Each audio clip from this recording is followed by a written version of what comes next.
L'objet de cette vidéo est de vous montrer sur quelle touche il faut appuyer dans une calculatrice Casio pour pouvoir écrire toutes les instructions qu'on vous demande d'écrire dans les fiches mathétiques. Alors, première instruction, si je veux affecter à A la valeur 5, sur quelle touche je vais appuyer? Alors d'abord, je vais dans le menu principal, je vais dans Programme, il y a un petit B, donc j'appuie sur B. Alors, hop, je sors de là-dedans et je vais créer un nouveau programme. Donc, j'appuie sur New et je vais appeler mon programme B, B, B. OK. Maintenant, je veux affecter à A la valeur 5. Donc, le 5, on sait où il est. La flèche, c'est facile, elle est là. Et pour écrire A, alpha, A.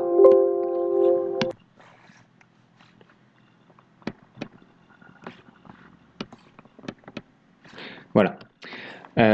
Maintenant, pour afficher A, j'appuie sur A. Et la touche afficher, on va la trouver dans Programme. Donc j'appuie sur Seconde Programme. Et on la trouve ici. Maintenant, pour écrire ces instructions, on a besoin de savoir écrire les guillemets. Donc les guillemets, ils sont là. Donc voilà. Tout ce que je fais, hein, vous appuyez sur pause et puis vous cherchez sur votre calculatrice. Comme ça, vous saurez faire. Le point d'interrogation, où est-ce qu'on peut le trouver? Eh bien, je retourne dans Programme et il est ici. Et cette touche, c'est ce qui s'affiche quand on appuie sur Exe. Voilà.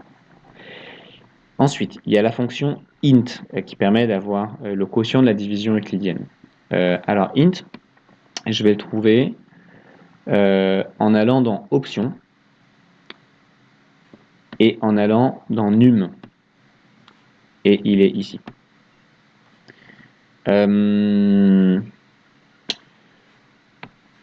Voilà. Je pense que c'est tout pour cette première fiche. Si jamais vous oubliez, vous êtes en contrôle, vous ne savez plus où est int. La technique, ça c'est vraiment bien de la connaître, c'est d'aller dans le catalogue. Donc je vais faire Shift, catalogue, et ici j'ai toutes les fonctions qui sont répertoriées par ordre alphabétique. Ok? Donc j'ai besoin de int. Alors où est-ce que je vais trouver int? Je vais le trouver à i, donc i c'est cette touche, donc j'appuie sur alpha, i. Alpha, i. Voilà. Et donc là, j'ai toutes les fonctions qui commencent par i, et puis ici, je retrouve mon int. Donc j'y vais, exe. Et voilà, il m'a à nouveau mis int. Donc ce catalogue, il vous permet de retrouver où est une fonction si vous la retrouvez pas. Alors, je vais regarder sur les autres fiches s'il y a d'autres choses qu'il faudrait expliquer.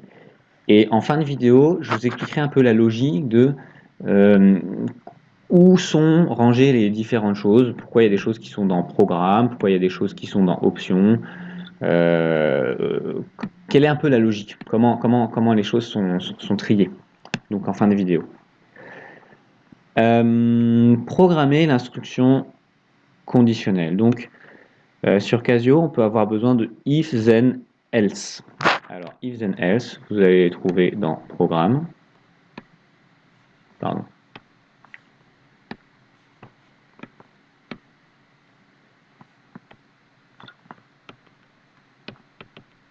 Voilà, désolé. Donc on les trouve dans Programme, donc Shift Programme. Et ça doit être à comme. Voilà. Et donc là, vous avez les if, then, else et if, and. Vous trouvez tous les opérateurs. Ici, dans ce programme, on se cherche de la fonction RND fixe.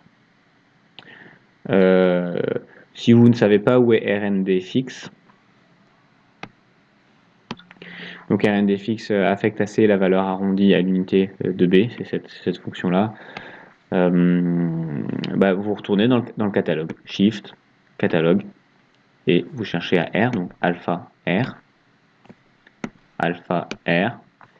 et vous allez trouver RND fixe quelque part.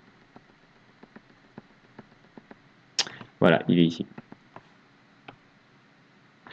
Est-ce qu'il y a d'autres choses sur cette feuille? Non, je pense pas.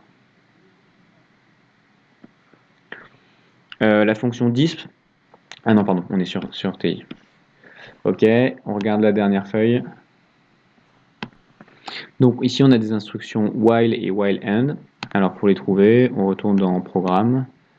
Euh, Programme, pardon. Et donc toujours dans com. Et donc là, vous avez le volet if then else. Ici, vous avez for to, etc.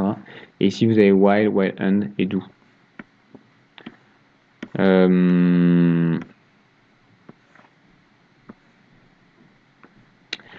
Donc le for et le next, hein, on l'a vu passer. Il est aussi dans ce menu-là. Voilà, alors maintenant vous avez en gros un peu les instructions de base dont on se sert dans ces fiches. Il y en a d'autres hein, que je ne vous ai pas montré, mais celle-ci vous allez la trouver dans le catalogue, hein, donc il n'y a pas besoin forcément de savoir où elle est. Alors comment les choses sont organisées? Comment elles sont rangées? Bon. Si on va dans Programme, ici, on va avoir tout ce qui est utile pour programmer. En fait, dans Com, on va trouver tous les opérateurs si, alors, ou toutes les boucles for, next, ou while and. Donc les boucles, c'est ce qui fait tourner un programme en boucle. C'est tout le contenu de la fiche 6. Le if then, c'est s'il se passe cela, alors ceci.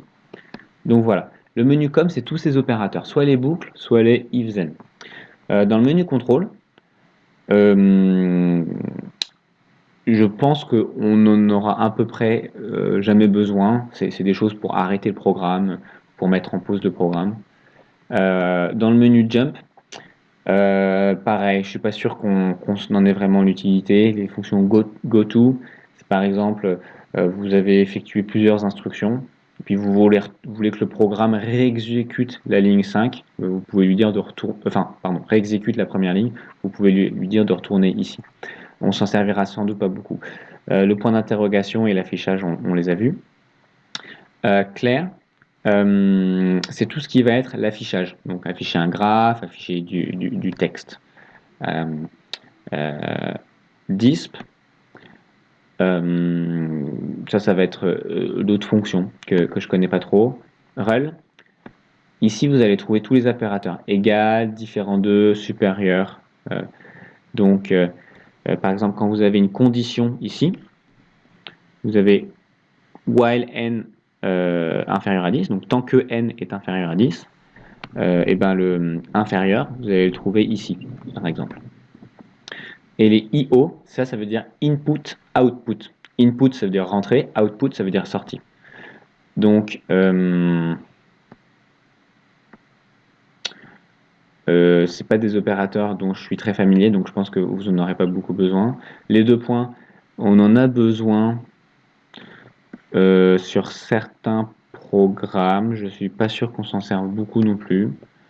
Voilà. Dans le menu VARS, qu'est-ce qu'on va trouver? On va trouver tout ce qui est en lien avec les graphiques, les statistiques. En fait, on va trouver des choses qui vont nous permettre d'être en lien avec le menu, là, le menu graphe ou le menu avec les tables. Par exemple, si dans le menu avec les tables, je rentre une formule, ici, bah, je vais pouvoir appeler Y1 dans mon programme et je vais pouvoir faire tourner la formule qui est ici. Et dans le menu options, alors pardon, je retourne dans mon menu programmation. Dans le menu options, on trouve, donc pardon, il faut que je rentre dans mon programme. Alors, hop, voilà, hop. Donc dans le menu options, on va trouver certaines fonctions, certaines fonctions oui, qui sont liées à différents domaines du programme de maths. Par exemple ici, on va avoir les nombres complexes, donc on va trouver i, on va trouver l'argument, c'est des choses qu'on verra dans un chapitre prochain sur les nombres complexes. Ici, on va retrouver aussi num, dont on parlait tout à l'heure, avec int, qui permet d'avoir une division, le quotient d'une division euclidienne. Donc voilà, vous avez différentes fonctions liées aux mathématiques, vous avez les angles, etc.